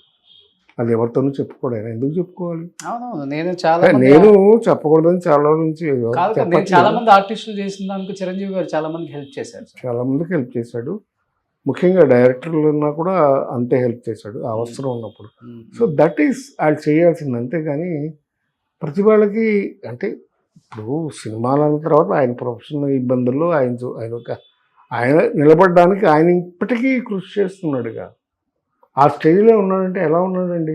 ఒక కొత్త డైరెక్టరు, అంతకుముందు పెద్ద పెద్ద డైరెక్టర్ల దగ్గర పనిచేసిన చిరంజీవి గారు మొన్న ఇప్పుడు లేటెస్ట్ చేశాడు, ఆయన పేరేంటి, అనిల్ రావుపూడితో ఆయనతో సినిమా చేయాలనే సంకల్పం రావడమే ఆయన గొప్పతనానికి నిదర్శనం. ఇదేంటి వీళ్ళు కామెడీ సినిమాలో తీసుకుంటున్నాడు, ఏంటో నేను సినిమా ఏంటని ఆలోచించలేదు ఆయన. ఈ వాంట్ టు అప్గ్రేడ్. కలిసారా అప్డేట్ చిరంజీవి గారిని మధ్య ఏమన్నా? ఈ మధ్య కలవలేదు సార్. ఎన్ని సంవత్సరాలు అయింది కలిసి? అంటే నేను ఒక 2 ఏళ్ళుగా పెద్దగా బయటికి రావటం లేదు. ఏమైంది సార్? అది వేరే విషయం. మెడ్రాస్లో షూటింగ్ చేస్తుంటే టీవీ సీరియల్ బాత్రూంలో పడ్డాను, పడితే ఫ్రాక్చర్ అయింది, రిబ్ ఫ్రాక్చర్ అయ్యి ఒక ముక్కెళ్ళి లంగ్స్లో గుర్చుకుంది. లంగ్స్లోకి నీళ్ళు వెళ్ళిపోయినాయి. అయితే అప్పుడు అక్కడ హాస్పిటల్ ఉంటే మా అబ్బాయి ఇక్కడి నుంచి హైదరాబాద్ నుంచి వచ్చి అపోలో హాస్పిటల్ ఆపరేషన్ చేయించి అక్కడి నుంచి వచ్చాను. అందుకని 2 years నుంచి ఐఎమ్ నాట్ గోయింగ్ అవుట్. లేటెస్ట్గా నేను ఈ 2 years గ్యాప్ తర్వాత చేసిన సినిమాని ఈ ఆలోచన. కానీ చాలా బాగుంటారు అప్పుడు, ఇప్పుడు కూడా బాగున్నారు అనుకోండి, గడ్డం వైట్ గడ్డం వచ్చినా కానీ. అది గెటప్ కోసం. లవ్ మ్యారేజా మీది అరేంజ్డ్ మ్యారేజ్? నాది అరేంజ్డ్ మ్యారేజ్ కమ్ లవ్. అంటే నా మేనగోళ్ళే కావాలని చేసుకున్నాం. సో ఇండస్ట్రీని అర్థం చేసుకునే పర్సన్ అయితే మంచిదని చేసుకున్నారా? ఇండస్ట్రీకి సంబంధం లేదు, మా ఫ్యామిలీ అంటే మనల్ని అర్థం చేసుకోవాలి కదా, అక్క కూతురే. అందుకని హ్యాపీ మ్యారీడ్ లైఫ్. పిల్లలు కూడా అలాగే కలిసి వచ్చారు, పద్ధతిగా పెరిగారు. ట్రై చేశాను మా అబ్బాయిని కూడా ట్రై చేశాను. వాడును అల్లు అర్జున్ ఒకటే వయసు. అరవింద్ గారు మేము ఫ్రెండ్స్. అలాగే వీళ్ళిద్దరూ కలిసి ఒకే స్కూల్కి వెళ్ళేవారు, ఒకే డాన్స్ క్లాస్కి వెళ్ళేవారు. తర్వాత జిమ్నాస్టిక్స్ ఇవన్నీ కూడా నేర్పించాను ఇద్దరికి. అరవింద్ గారి అబ్బాయిను మా కొడుకు అల్లు అర్జున్, ఆ బాబు కొడుకు. అయితే వాడికి ఎందుకో ఇంట్రెస్ట్ రాలా, సినిమాల్లోకి రావాలనే ఇంట్రెస్ట్ రాలేదు. So he's into business. తర్వాత పాపకి పాటలు నేర్పుదామని సింగింగ్ నేర్పించాను. And she was very bright student in the studies. So she's a pharmacist. నా అల్లుడు గుజరాతీ. మా అమ్మాయిను అల్లుడు ఇద్దరు కలిసి ఒక 4 ఏళ్ళు బీ ఫార్మసీ, ఆ తర్వాత లండన్ వెళ్ళి ఎం ఫార్మసీ కలిసి చదువుకున్నారు. ఇద్దరు కలిసి వాళ్ళు లండన్లో 3 ఫార్మసీస్ రన్ చేస్తున్నారు. So they are very comfortable. So లండన్లో సెటిల్ అయిపోయారు. కూతురు అల్లుడు ఇద్దరు. వాళ్ళకు ఒక పాప, ఒక 6 ఏళ్ళు ఇచ్చిన పాపకి. మా అబ్బాయికి ఒక కొడుకు. That is my family. మీ కోడలు బిజినెస్? మా కోడలు కూడా షీఈస్ ఫ్రమ్ ఏలూరు దగ్గర దెందులూరు అని, అన్నపూర్ణమ్మ గారు ఊరు, వాళ్ళ రిలేటివే. చింతమనేని ప్రభాకర్ గారు ఎమ్మెల్యే. ఎవరు అక్కడ? దెందులూరు. ఓకే. అదే దాంట్లో బెంగళూరే మా బియ్యంకుడిది. It's arranged marriage and I'm very God blessed with the son in law and daughter in law. Super. But హైదరాబాద్లోనే ఉంటాడు కదా బాబు? బాబు హైదరాబాద్లో ఉంటున్నాడు. కాదు సార్, మీ డేస్కి ఇప్పుడు డిఫరెన్స్ ఏంటంటే, ఇప్పుడేమో కలవాలేమో అర్జెంట్ కదా, నీడ్ ఉంది కదా అన్నట్టుకుంటారు. అప్పుడు వాళ్ళు ఎట్లా ఉంటారంటే ఏదో ఒక ఫంక్షన్ జరుగుతుంది కదా, అక్కడ కనిపిస్తారు కదా, హాయ్ చెప్తాం కదా, అదండి డిపెండ్స్ డిస్టర్బ్ చేయరు. ఇండివిజువల్స్ బట్టి ఉంటుంది అది. ఆ, వాట్ ఎవర్ ఇట్ ఈస్, ఎదుటి మనిషి బాగుండాలని కోరుకోవడమే మనం చేయగలిగిన మంచి పని, ఉమ్, అంతకు మించి లేదు. ఓకే, ఎందుకంటే యద్భావం తద్భావత అని మనం అనుకుంటే వాళ్ళు బాగుంటారు. అంతే. బ్యాచిలర్స్ లైఫ్ కదా, మీరు అన్నారు ఒకటే సిగరెట్ ఇద్దరు తాగుతామని కూడా అంటే అప్పట్లో. అప్పుడులో. ఇప్పుడు ఆయన మానేశాడు, చాలా రోజులు అయింది మానేసి. ఓకే, మంచి గ్లాస్ నేను మానేశాను. మంచి క్లాస్మేట్స్ కూడా అన్నీ ఉండే బాగానే ఉండే, మేము ఫ్రెండ్షిప్గా ఉండేవాళ్ళు. కానీ బట్ ఈ స్టాప్ మధ్యలో ఆయన హెల్త్ పాడై చాలా రోజులు సింగపూర్లో అక్కడ ఉండొచ్చారు కదా. హెల్త్ అవును, ఆల్మోస్ట్ చాలా డెత్ పొజిషన్స్ తిరిగి వచ్చాడు ఆయన కూడా. మళ్ళీ అజేయుడై అమరుడై వచ్చాడు అనుకో చెప్పుకోవాలి. సో హీస్ హ్యాపీ వాళ్ళకి కూడా. ఇద్దరికి సేమ్ ఏజ్ కదా ఆల్మోస్ట్. నాకంటే 4 ఏళ్ళు పెద్దాడు. 77-8 ఉంటుంది ఆయనకైతే. మీకు 74 ఉండే కదా. నాకు 73, ఆయనకి నాకంటే 4 years పెద్ద. ఎందుకంటే అప్పుడు ఆల్రెడీ ఉద్యోగం చేస్తూ మానేసి వచ్చాడు కదా. Okay okay okay. కానీ బాగా మెయింటైన్ చేస్తున్నారు. ఏంది ఫుడ్ ఏం డైట్ ఫాలో అవుతారు? 73 సంవత్సరాల్లో కూడా గట్టిగా ఉన్నారు. ఏదో ఉన్న జాగ్రత్తల్లో ఉండాలి. సినిమా గెటప్ కోసం వైట్ గడ్డం కానీ లేకపోతే డై వేస్తారు కదా మీరు. వేస్తాను. ఇప్పుడు ఈ క్యారెక్టర్ కోసం వేయలేదు. ఓకే, ఇంకా ఏమైనా షూటింగ్ గబుక్కున అవసరం అవుతుందేమో వెయిటింగ్ అయిన తర్వాత అని కంటిన్యూ చేస్తున్నాను. ఓకే, అది రిలీజ్ అయినాక తీసేస్తా. పెద్ద హెవీ ఫుడ్ ఏం తీసుకోరు? లైట్గానే తీసుకుంటా సార్.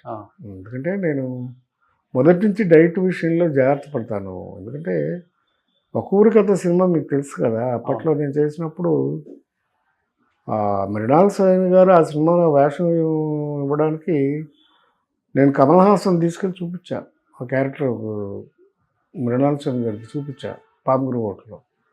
ఆయన చూసి అబ్బాయి ఏంటంటే మంచి బాడీ బిల్డర్ లాగా ఉన్నాడు, నా క్యారెక్టర్ పనికిరాడు, సన్నగా ఉండాలి అని పంపించేశాడు. ఆయన కమల్ హాసన్ సంతోషంగా వెళ్ళిపోయాడు. ఆయన చూడడమే గొప్ప, థ్యాంక్ యూ నారాయణరావు అని వెళ్ళిపోయాడు. వెళ్ళిపోయినా నన్ను అడిగాడు, నువ్వు చేయొచ్చు కదా ఈ వేషం అని. ఏం చేయమంటారు సార్ నాకు? నాకు ఈ రిబ్స్ కనపడాలి, ఓకే, బొక్కలు, డొక్క ఎండిపోవడం అంటారు చూడండి మనిషికి మీద వాడికి, అలా డొక్క ఎండిపోయి కావాలి అన్నాడు. సరైన వెంటనే నేను బెంగళూరు జిందాల్ అని ఉంది ఒక నేచర్ క్యూర్ హాస్పిటల్, అక్కడ జాయిన్ అయ్యి 27 రోజులు ఉపవాసం ఉన్నాను, ఫాస్టింగ్ చేసి 20 kgs తగ్గా. చేసి వచ్చి ఆ సినిమా చేసా, ఒక ఊరి కథ. ఇంటర్నేషనల్గా నాకు పేరు వచ్చింది సినిమా. సూపర్. సో అప్పటి నుంచి కూడా so I'm on control. Sir అప్పటికి ఇప్పటికి ఎప్పటికైనా ఏవిఎం స్టూడియోస్, సారథి స్టూడియోస్ ఈ రెండు లేకపోతే సినిమాలే లేవు. అంతగా ఇష్టపడే ప్లేస్ ప్రతి సినిమా ఇండస్ట్రీ కూడా ఇక్కడికి వచ్చి సినిమాలు. అట్లాగే విజయ 2 స్టూడియో, విజయ నాగిరెడ్డి గారు, నాగిరెడ్డి గారు. కానీ సారథి స్టూడియోస్ ల్యాండ్ మీద, సారథి స్టూడియోస్ మీద అసలుకి కాదండి. అసలు యాక్చువల్గా అంటే అది ముస్లిం ప్రాపర్టీ. ఒరిజినల్గా చల్లపల్లి రాజా గారు కొడుకు రామకృష్ణ ప్రసాద్ గారని, ఈజ్ కింగ్స్ సన్, చల్లపల్లి రాజా గారు. ఓకే, ఆయనదే ఆ ప్రాపర్టీ. ఆయనది. ఎన్ని ఎకర్స్ ఉంటుంది సార్? అది మొత్తం 12 ఎకరాలు. అబ్బా, అమీర్పేట సెంటర్లో. అవును, వాళ్ళకేంటండి అది రాజా గారు కదా ఆయన. అయితే మెడ్రాస్లో ఆయనకి ప్రాపర్టీస్ ఉండేవి. సారథి బ్యానర్ అనేది ఈ స్టూడియోకి ముందు నుంచి ఉంది. అది రైతు బిడ్డ అనే సినిమా దగ్గర నుంచి అద్భుతమైన సినిమా. సారథి వారి సినిమా అంటేనే చాలా గ్రేట్ ఆ రోజుల్లో. ఓకే, సైలెంట్ రోజుల నుంచి కూడా సినిమాలు తీశారు ఆయన, రామకృష్ణ ప్రసాద్ గారు. అప్పుడే ఎన్టీ రామారావు గారితో కూడా ఆత్మబంధువు, కలిసి ఉంటే కలసుఖం ఇలాంటి సినిమాలు తీశారు. ఓకే, నాగేశ్వరరావు గారితో రోజులు మారాయి అనే సినిమా తీశాడు ఆయన. ఓకే, తీస్తే దాని మీద బోల్డ్ అని డబ్బులు వచ్చాయి. ఓకే, రోజులు మారాయి సూపర్ డూపర్ హిట్ ఆ రోజుల్లో. పైగా ఆయన మహారాజే అయింది. ఆయన సినిమాలన్నీ తీసింది కమ్యూనిస్ట్ సినిమాలు తీశారు. ఓకే, రోజులు మారాయి. ఆ వచ్చిన డబ్బులతో సారథి స్టూడియోస్ కొన్నారు. అప్పుడు ఇక్కడ సినిమాలు తీసేవారు. ఎన్టీ రామారావు గారు కూడా సారథి స్టూడియోలో పైన రూమ్స్లో ఉండి షూటింగ్ చేసేవారు. చెన్నై నుంచి వచ్చి. ఆత్మబంధువు, కలిసి ఉంటే కలుసుకం, సూపర్ హిట్లు అన్నీ. ఓకే. అది సారథి బ్యానర్. అయితే అప్పుడు నాగేశ్వరరావు గారు హైదరాబాద్ షిఫ్ట్ అయినప్పుడు నాకు స్టూడియో, అప్పటికి తర్వాత ఏంటంటే ఆయనకి ఇంట్రెస్ట్ తగ్గిపోయింది రామకృష్ణ ప్రసాద్ గారికి ఆరోగ్యం బాగోక. స్టూడియో మూసేద్దామని డిసైడ్ అయ్యారు. అదొకటే ఫస్ట్ స్టూడియో సారథి స్టూడియోలో. డిసైడ్ అయిన తర్వాత నాగేశ్వరరావు గారు హైదరాబాద్ షిఫ్ట్ అయిపోయి నాకు స్టూడియో కావాలని చెప్పి మా నవయ్య వాళ్ళని ఆ స్టూడియో తీసుకోండి అని అడిగాడు ఆయన. మంచిదని చెప్పేసి మా నవయ్య వాళ్ళు వచ్చి ఈ స్టూడియో తీసుకున్నారు. తీసుకుని ఆయనకి రామకృష్ణ ప్రసాద్ గారికి 45%, 55% నవయ్య ఫిలిమ్స్. అంటే మీదే, మీ నాన్నగారు? మా నాన్నగారు కూడా ఒక పార్ట్నర్. అందరూ మా నాన్నగారు, మా పెద్దనాన్న అందరూ ఉంటారు. నవయ్య ఇది సంస్థ, ప్రైవేట్ లిమిటెడ్ కంపెనీ. తీసుకుని స్టూడియో చేశారు. అప్పుడు మా ఫాదర్ని దానికి మేనేజర్గా మా ఫాదర్ గారు మేనేజింగ్ డైరెక్టర్ అయ్యారు. ఓకే. అట్లా సారథి స్టూడియో అనేది మాకు వచ్చింది. అక్కడ వచ్చిన దగ్గర నుంచి నాగేశ్వరరావు గారి సినిమాలు అన్నీ అక్కడే షూటింగ్ జరిగాయి. ఓకే. షూటింగ్ అయిపోయినాక కూడా ఎట్లా ఉండేదంటే అట్మాస్ఫియరు, షూటింగ్ అయిపోయినాక టెన్నిస్ కోర్ట్ ఉండేది, అక్కడ షటిల్ కోర్ట్ ఉండేది. ఆ షటిల్ 6 గంటల దాకా షూటింగ్ చేసి అక్కడ షటిల్ ఆడేవారు. ఆ షటిల్ ఆడే టైంకి ఆయనతో పాటు కంపెనీకి రామోజీరావు గారు, పెద్ద పెద్దవాడు సుబ్రహ్మరెడ్డి గారు, ఇలాంటి ఫ్రెండ్స్ అందరూ వచ్చి అక్కడ షటిల్ ఆడుకునేవారు. అంత ఫ్రెండ్లీగా ఆయనతో వచ్చి కాలక్షేపం చేసి నాగేశ్వరరావుతో వెళ్ళేవారు. అలా ఉండేది సారథి స్టూడియో. సో ఇప్పుడు దాదాపు 200 కోట్లు ఉంటుంది ఎకరం. 12 ఎకరాలంటే 2400 కోట్లు. సో ఈరోజు మీకు ఒక ఆఫ్ అంటే మీద ఒక 1400-1500 కోట్లు వస్తుంది. మీరేనా అక్కడ? ఇప్పుడు లేదుగా, అవన్నీ అమ్మేశారు కదా. అమ్మేసేసారు మీరు? ఓకే. అంటే మా ఫాదర్స్, అంటే మా పెద్దనాన్నగారు వాళ్ళ బ్రదర్స్ ముగ్గురు ఉండేవారు. కాటరగడ్డ శ్రీనివాసరావు గారు, చంద్రశేఖరరావు గారు, పర్వతనేని చంద్రశేఖరరావు గారు, మా ఫాదర్, ముగ్గురు మెయిన్ పార్ట్నర్స్ నవయ్యలో. వాళ్ళ జనరేషన్ వరకు బాగుంది, నెక్స్ట్ జనరేషన్ కలిసి రాలేదు. ఏబిఎంకి ఎలా అయిందో సంపాదించినవన్నీ అమ్ముకుంటూ వచ్చేసారు. వెళ్ళిపోతూ వస్తాయి, ఉండవు. అంటే సినిమా అంటే అంతే, ఇంకా సినిమానే కదా సార్, ఏదైనా అంతే. పాలిటిక్స్ అయినా అంతే, ఏదైనా అంతే. మీకు అదే అలవాటు అయిపోయింది? ఏది అలవాటు అయ్యేది కాదు సార్, అది నేచర్. అదే ఇంకా మాకు అలవాటు అవడానికి కారణం అంటే మా ఫాదరును మా పెద్దనాన్న ఇద్దరు communist. So we use to 10 మందికి ఉపయోగపడే పని చేద్దామని ప్రయత్నించిన వాళ్ళమే. అంటే ఇన్వెస్ట్ చేయాలని, 10 మందికి ఉపయోగపడేటట్టు ఉండాలని అడుగు కమ్యూనిస్ట్ భావజాలం. ఆ రోజులో సారథి స్టూడియోస్ పక్కన ₹2 గజం మైత్రి వనంలో కొనమంటే కొనేవారు కాదు మా ఫాదర్. ఎందుకు డబ్బులు దాని మీద పెడితే ఎందుకు, 10 మందికి ఏమైనా ఉపయోగపడే పని చేయాలి కానీ ఇండస్ట్రీస్ చేసేవారు. అంటే డబ్బు సంపాదించడం ఒక్కటే ఘనత కాదు అని చెప్తున్నాను అంతే. కానీ ఈరోజు అది నటులు అయినా సినిమా అయినా ఏదైనా డబ్బు ఉంటేనే వాల్యూ అనే స్థాయికి వచ్చేసింది కదా సొసైటీ. కాదా సార్? కదా, కానే కాదు, ఏనాడు కాదు. ఆ రోజు కాదు, ఈ రోజు కాదు. ఓకే. ఏం చూసి మోడీ గారిని ప్రైమ్ మినిస్టర్ చేశారు మీరు? ఆయనకి ఎంత వస్తుంది, ఎంత సంపాదించాడు? That is false. అలా డబ్బే మెయిన్ అనుకున్న వాళ్ళు ఏమైపోయారో గడ్డి గడిచిపోయారు, మీకు అందరికీ తెలుసు.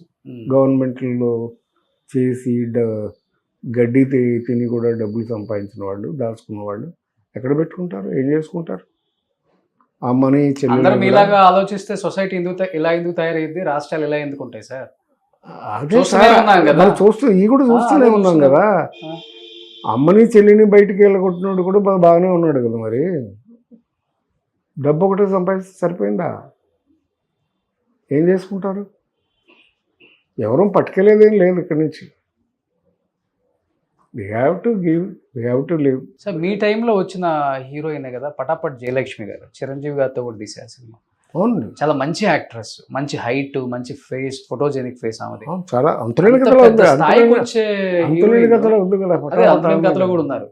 అంటే సూసైడా, చంపేశారా అసలు? ఆమె పెద్ద ఫ్యామిలీలో చేసుకున్నారు ఆమె. సూసైడ్ అనండి, బాగా క్లోజ్ కదా. నేను అమ్మాయి చాలా సినిమాలు చేశాం కలిసి. నా మ్యారేజ్ అయిపోయిన తర్వాత యాక్చువల్గా అయితే నన్ను ఇష్టపడింది, చేసుకోవాలని కోరుకుండేది. పటాపట్ జయలక్ష్మి గారు మీరు చేసుకోవాలి? తను నన్ను చేసుకోవాలని ఎక్కువ ఆశపడేది. తన ప్రపోజల్ చెప్పారు కూడా. చెప్పింది మీరు చాలాసార్లు చేసాం. ఇక్కడ జ్యోతి షూటింగ్ వచ్చింది, జ్యోతిలో కూడా యాక్ట్ చేసింది అమ్మాయి రాఘవేంద్రరావు గారు. వస్తే సారథి స్టూడియోస్కి వెళ్ళి అక్కడే సారథిలో షూటింగ్ జరుగుతుంది. మా ఫాదర్ మేనేజింగ్ డైరెక్టర్ కదా, ఆయన దగ్గరికి వెళ్ళి ఆయన అడిగేసింది, ఏమంటే నేను మీ అబ్బాయిని ప్రేమిస్తున్నాను, పెళ్లి చేసుకుంటాను డైరెక్ట్గా. ఆయన అన్నాడు నవ్వి, అలాగే కానీ అమ్మా నాకు ఒక 5 లక్షలు ఇచ్చేయి, ఎదురు కట్నం కింద చేసేసుకోవాలి సరదాగా. అట్లాగా అంత అన్యోన్యంగా ఉండేవాళ్ళం, చాలా క్లోజ్గా ఉండేవాళ్ళం, ఫ్యామిలీ మెంబర్ కూడా ఉండేది. మీరు లవ్ చేశారా? నేను చేయలేదు. ఓకే. నాకేంటంటే ఆల్రెడీ కమిటెడ్, మా అక్క కూతురుని చేసుకోవాలనేది మా మదర్ సైడ్ నుంచి నాకు సెంటిమెంట్. అందుకని మా మదరు ఆల్రెడీ మా అక్కకి ప్రామిస్ చేసింది, అల్లుడిని చేసుకుంటానని. అది కమిటెడ్ బ్రెయిన్లో ఉండిపోయింది. ఓకే. అందుకని సారీ జయ అని చెప్పేశాను. తర్వాత ఫ్రెండ్లీగానే ఉండేవాళ్ళం మేము. ఓకే. తర్వాత ఏం చేసిందంటే ఎంజీఆర్ అన్న కొడుకు ఒకడు ఉన్నాడు, వాడిని లవ్ చేసింది. అది సీఎంగా ఉన్నప్పుడే. వాడు చీట్ చేశాడు, పెళ్లి చేసుకుంటాను అని చెప్పి చీట్ చేస్తే అప్పుడు సూసైడ్ చేసుకుంది. పాప ఏదో పుట్టిందంటారు. పెళ్ళి పాప పిల్లలు ఏం లేదు అసలు. పెళ్ళి అవ్వలేదా? ఓకే. అసలు పెళ్ళే అవ్వలేదు, అంతే. అలా సూసైడ్ చేసుకుంది. వాడు చీట్ చేశాడని, ఓన్లీ చీట్ చేశాడని కోపంతో, అంతే. ఏం కాదు, ఓవర్ నైట్ సూసైడ్ చేసుకుంది. వాళ్ళ అమ్మ కూడా మొన్నటిదాకా నాకు కాంటాక్ట్లో ఉండేది. ఆవిడ ఉన్నారు ఇప్పుడు? ఉన్నారు, వాళ్ళ మదర్ ఉన్నారు ఇంకా. ఓకే. ఇక్కడ హైదరాబాద్లోనే ఉంటున్నారు, మెడ్రాస్లో ఉంటారు, అప్పుడప్పుడు వచ్చి వెళ్తుంటారు ఇక్కడ. కానీ చాలా హఠాబాద్ జయలక్ష్మి వాళ్ళ నాన్నగారు డబ్బింగ్ ఇన్ఛార్జ్. ఓకే. ఆయన డబ్బింగ్ చేసే టైం నేను కూడా డబ్బింగ్ ఆర్టిస్ట్గా నన్ను కూడా ఎంకరేజ్ చేశారు. ఒక సినిమా కమల్ హాసన్ కూడా మేము ఇద్దరం డబ్బింగ్ చెప్పాం. నేను కమల్ హాసన్కి, హీరోయిన్కి ఏమో పటాపట్. అలాగా ఫ్యామిలీ అంతా మాకు బాగా క్లోజ్గా ఉంటుంది. ఫ్యాన్కి హ్యాంగ్ చేసుకొని చనిపోయారంట ఎవరు? ఆమె. షాక్ అయ్యారు కదా అందరూ. అఫ్కోర్స్ న్యాచురల్గా కదా. కానీ చాలా పెద్ద హీరోయిన్ అయ్యేవాళ్ళు కదా సార్ ఉంటే వెరీ గుడ్ ఆర్టిస్ట్. అవును. ఆయన చేసిన సినిమాలన్నీ కూడా మంచి సినిమాలే. ఫస్ట్ సినిమా అయితే 2 అమ్మాయిలు, నాగేశ్వరరావు గారు, వాణిశ్రీ గారు. ఆ తర్వాత చాలా సినిమాలు చేసింది. తర్వాత స్వర్గం నరకం, ఆ అమ్మాయికి మంచి పేరు వచ్చిన సినిమా. దాసరి నారాయణరావు గారి 2వ పిక్చరు స్వర్గం నరకం. మోహన్ బాబు గారి ఫస్ట్ పిక్చర్. మోహన్ బాబు పక్కన అన్నపూర్ణ చేస్తుంది. స్వర్గం నరకంలో చాలా మంచి క్యారెక్టర్. అది చాలా సినిమాలు చేస్తుంది అమ్మాయి, very good artist. Super. Anyhow ఆలోచన రిలీజ్కి రెడీగా ఉంది, అంతరేన కథటు ఆలోచన. సో ఏం చెప్పాలనుకుంటున్నారు ప్రేక్షకులకి? 50 సంవత్సరాల సినిమా జర్నీ ఆషామాషి కాదు, చాలా చాలా కష్టం. ఎన్నో చూసుంటారు, బట్ డెఫినెట్గా ఇప్పటికీ వాట్ ఈజ్ లైఫ్ అంటే డబ్బే కాదు అని ఒక మాటలో చెప్పారు. నిజంగా గ్రేట్. అన్ని చూసి ఉండాలి కానీ డబ్బే కాదు, అదే లైఫ్ కాదు, అదే లైఫ్ కాదు. గ్రేట్ అది. సో తృప్తి ఉన్న దాంట్లో, సాటిస్ఫాక్షన్, అంతే కదా. మంచి జీవితం, ఉండడానికి మంచి ఇల్లు, కట్టుకోవడానికి మంచి బట్టలు, తిరగడానికి ఒక కారు, హ్యాపీ లైఫ్. పిల్లల పైకి వస్తే అంతకంటే అదృష్టం కూడా ఉండదు. Super sir, great sir. That's what I achieved. Never regretted. Super, great. ఎప్పుడు నాకు అసంతృప్తి అనేది లేదు. Great sir. అది అంతులేని కథ, నా కథ. Super. Thank you sir, thank you so much. Very much. ఎన్నో ఇయర్స్ తర్వాత మిమ్మల్ని కలిశాను నేను, చాలా చాలా హ్యాపీగా ఉంది. Thank you Babu, thank you very much. అప్పటికి ఇప్పటికి అదే ఆప్యాయత, అనురాగం, ప్రేమ. సో చాలా నేర్చుకోవాలి మీలాంటి యాక్టర్స్, మీ తరాన్ని చూసి. మేము అనుభవాలు అంతే, ఒకరికి నేర్చుకునేది ఎవరి అనుభవం వాళ్ళకే వస్తుంది, నేర్చుకుంటారు. Super, thank you sir. Okay నాన్న, థ్యాంక్ యూ. సుమన్ టీవీలో మీ పర్సనల్ అండ్ బిజినెస్ ప్రమోషన్స్ కోసం కింది నెంబర్కి కాంటాక్ట్ చేయండి.